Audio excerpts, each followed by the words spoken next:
Dan pemirsa, untuk mengetahui informasi terkini, kami telah terhubung dengan jurnalis Ainis Muharlin di Nagekeo, NTT. Dan juga ada rekan Juan Guardiola di Posko Distribusi Bantuan Posko Ajus 1 Labuan Bajo, Manggarai Barat, NTT, dan Joni Nura di lokasi pengungsian di Stadion Gelora Sumador, Maumere. Kita akan mencoba untuk menyapa terlebih dahulu rekan-rekan. Selamat sore, saya akan ke Muharlin terlebih dahulu. Muharlin, silakan dengan laporan Anda.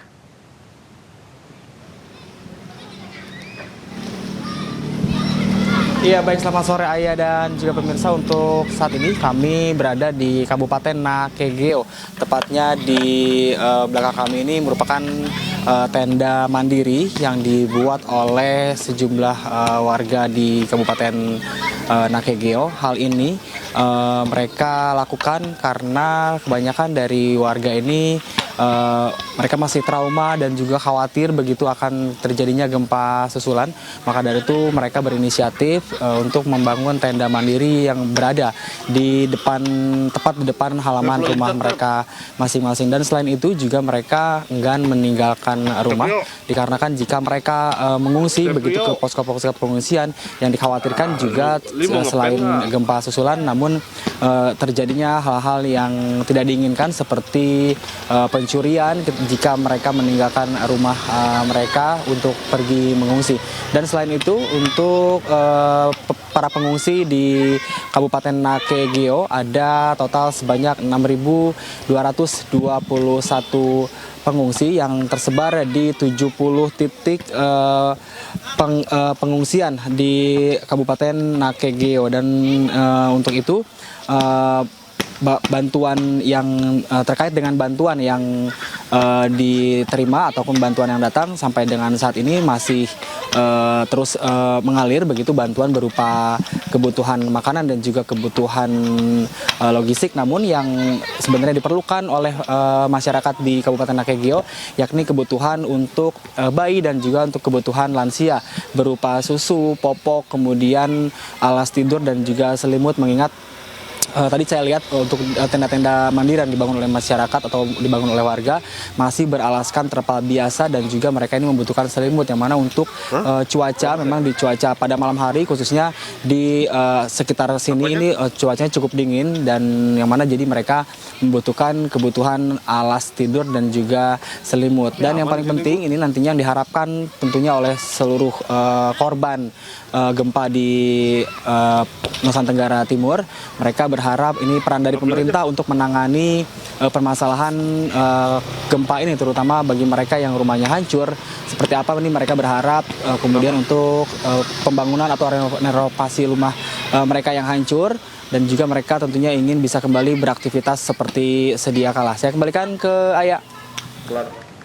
Baik, selanjutnya kita akan mendengarkan informasi dari rekan Juan. Silakan Juan.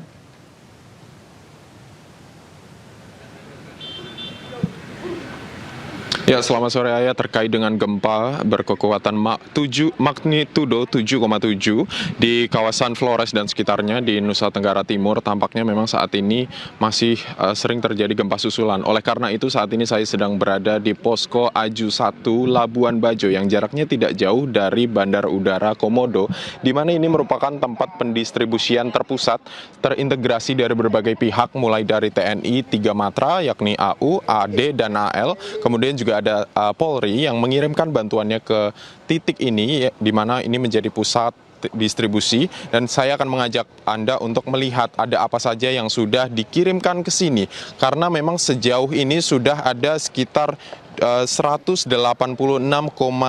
ton logistik yang masuk di Posko Aju 1 Labuan Bajo.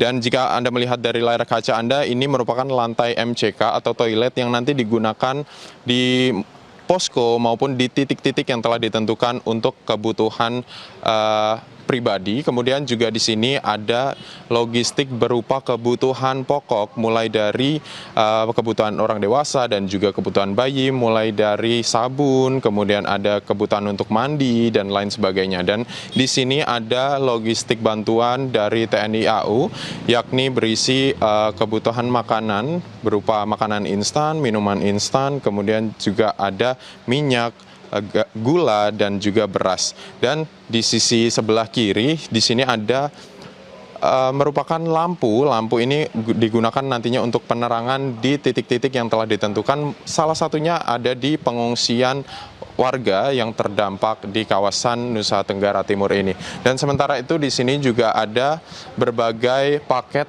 untuk kebutuhan balita, untuk kebutuhan di bawah usia 5 tahun. Sehingga ini merupakan bantuan-bantuan yang nantinya dikirimkan juga pada lokasi yang terdesak, artinya sangat membutuhkan bantuan.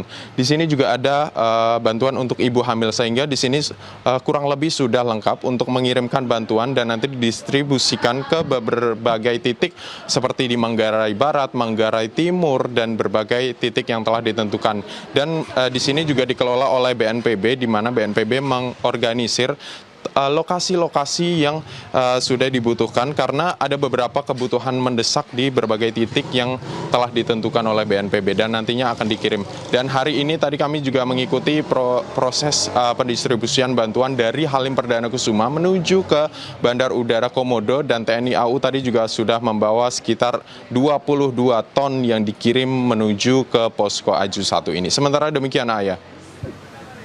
Baik, kita akan lihat seperti apa situasi di tempat Joni Nura berada. Joni, di pengungsian Anda, apakah distribusi bantuan juga sudah tiba? Baik, Ayah, dapat saya sampaikan sekarang saya sedang berada di posko pengungsian di Gelora Samador sendiri. Pada sore hari ini di posko pengungsian Gelora Samador dikunjungi oleh Pak Wapres, dan di mana tadi Pak Wapres sudah menyapa para pengungsi, dan saat ini Pak Wapres sedang melakukan rapat tertutup di Gelora Samador bersama Kapolda, Danrem, dan jajaran yang berada di Kabupaten Sika sendiri. Untuk bantuan di Kabupaten Sika sendiri, sampai saat ini masih satu kecamatan yang terisolir, yaitu Kecamatan Pelue.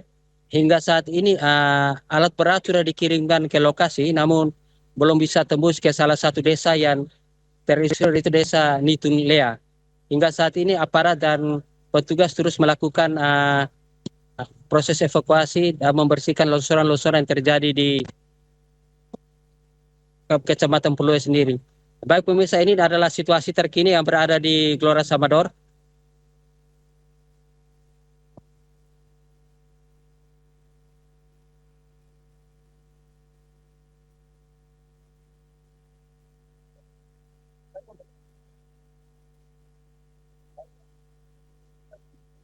Ya pemirsa, ini adalah suasana terkini yang berada di Gelora Samador sendiri, karena kami belum bisa diizinkan untuk mendekat ke rapat yang dilakukan oleh Bapak Wapres di Posko Polri, di mana sejumlah Pampres dan sedang berjaga dan aparat kepolisian sedang bersiaga di Gelora Samador sendiri.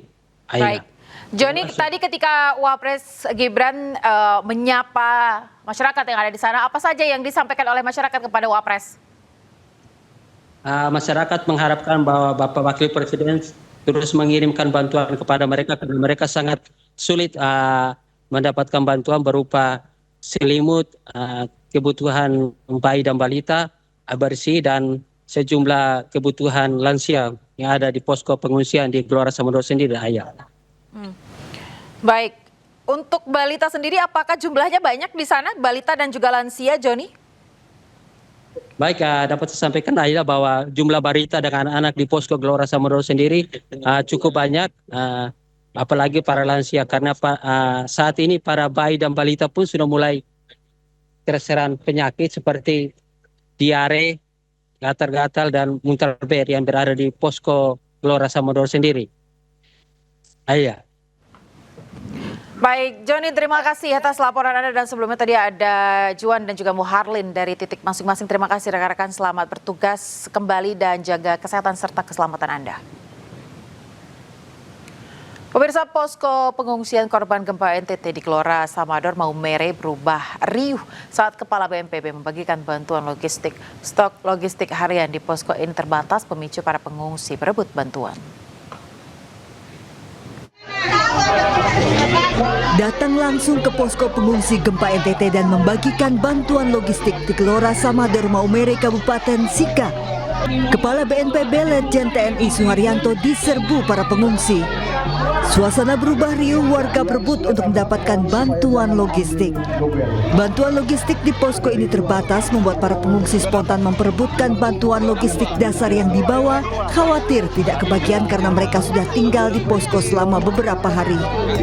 Kebutuhan pokok yang diharapkan para pengungsi seperti bahan makanan dan makanan siap saji. Penyintas bencana gempa di posko ini didominasi lansia, wanita, dan anak-anak. Petugas mengimbau pengungsi tetap tenang. BNPB menjamin ketersediaan logistik di posko pengungsian aman dan mencukupi. Sedikitnya 1.280 jiwa korban gempa mengungsi di posko pengungsian Gelora Samador. Dari Kabupaten Sika, Nusa Tenggara Timur, Joni Nura, iNews melaporkan.